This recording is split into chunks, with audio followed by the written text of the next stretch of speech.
अब आपको लेकर चलते हैं बद्रीनाथ से महज 3 किलोमीटर दूर देश के पहले गांव माड़ा में, जहां आज से 2 दिन बाद पुष्कर कुंभ का आयोजन होने जा रहा है, जिसकी तैयारियां तकरीबन पूरी कर ली गई हैं। महाकुंभ की तरह ही ये पुष्कर कुंभ भी 12 साल बाद लगने जा रहा है, जिसमें खास तौर पर दक्षिण भारत से बड़ी संख्या में श्रद्धालु शामिल होंगे। देखिए तस्वीरें भी हम आपको दिखा रहे हैं। जिस तरीके से महाकुंभ में इस बार श्रद्धा का सैलाब देखने को मिला था, ये पुष्कर कुंभ भी 12 साल के बाद लगने जा रहा है, जिसमें बड़ी संख्या में इस बार श्रद्धालुओं के पहुंचने की संभावना जताई जा रही है। देश का प्रथम गांव माड़ा तैयार है आस्था के बड़े उत्सव के लिए। बद्रीनाथ धाम से महज 3 किलोमीटर दूर केशव प्रयाग में लगने जा रहा है पुष्कर कुंभ। 24 मई से 26 मई तक होगा पुष्कर कुंभ का आयोजन। प्रयागराज महाकुंभ के बाद अब एक और कुंभ मेला लगने जा रहा है। 12 साल बाद एक बार फिर वो शुभ घड़ी आई है जब कुदरती सौंदर्य से भरपूर माड़ा में पुष्कर कुंभ शुरू होने जा रहा है, जिसके लिए बड़ी संख्या में खास तौर पर दक्षिण भारतीय श्रद्धालुओं के आने की उम्मीद है। पूरे 13 दिनों तक सरस्वती नदी और अलकनंदा के संगम केशव प्रयाग में उत्सव और उल्लास का माहौल रहने वाला है।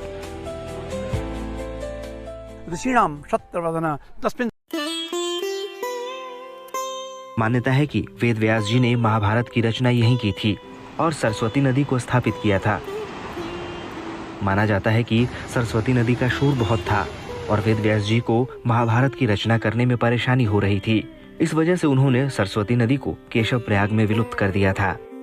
बताया जाता है कि आदि जगत गुरु शंकराचार्य, रामानुजाचार्य और माधवाचार्य जैसे दक्षिण भारत के प्रमुख आचार्यों ने सरस्वती नदी के तट पर माता सरस्वती से ज्ञान पाया था।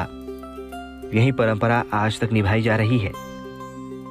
शंकराचार्य की परंपराओं को जीवित रखने के लिए और ज्ञान की प्राप्ति के लिए दक्षिण भारत के प्रमुख आचार्य आज भी पुष्कर कुंभ के समय यहाँ आते हैं। देश के दूसरे हिस्सों से भी बड़ी संख्या में आकर श्रद्धालु पुष्कर कुंभ मनाते हैं। पुष्कर कुंभ का आयोजन भी हर 12 साल पर होता है। महाकुंभ की तरह ही पुष्कर कुंभ के लिए भी देवगुरु बृहस्पति जिम्मेदार हैं, जो एक बार फिर अपनी चाल बदलने जा रहे हैं। बृहस्पति हर वर्ष एक राशि में होते हैं। जब बृहस्पति मेष राशि में होते हैं तो गंगा स्नान, वृष राशि में होता है तो यमुना स्नान और जब मिथुन राशि में होता है तो सरस्वती स्नान की परंपरा है। सरस्वती नदी माड़ा गांव में है और पूरे 12 वर्ष बाद इस साल बृहस्पति मिथुन राशि में प्रवेश कर रहा है, इसीलिए पुष्कर कुंभ का आयोजन होने जा रहा है। पुष्कर कुंभ के आयोजन के लिए बद्रीनाथ केदारनाथ मंदिर समिति ने तैयारी की है। बड़ी संख्या में श्रद्धालुओं के आने की संभावना को देखते हुए उनकी सुविधाओं के लिए प्रशासन ने भी पुख्ता तैयारी की है। माना जा रहा है कि 2 लाख से ज्यादा श्रद्धालु पुष्कर कुंभ का हिस्सा बनेंगे। कमल नयन सिलोड़ी के साथ bureau report, good news today.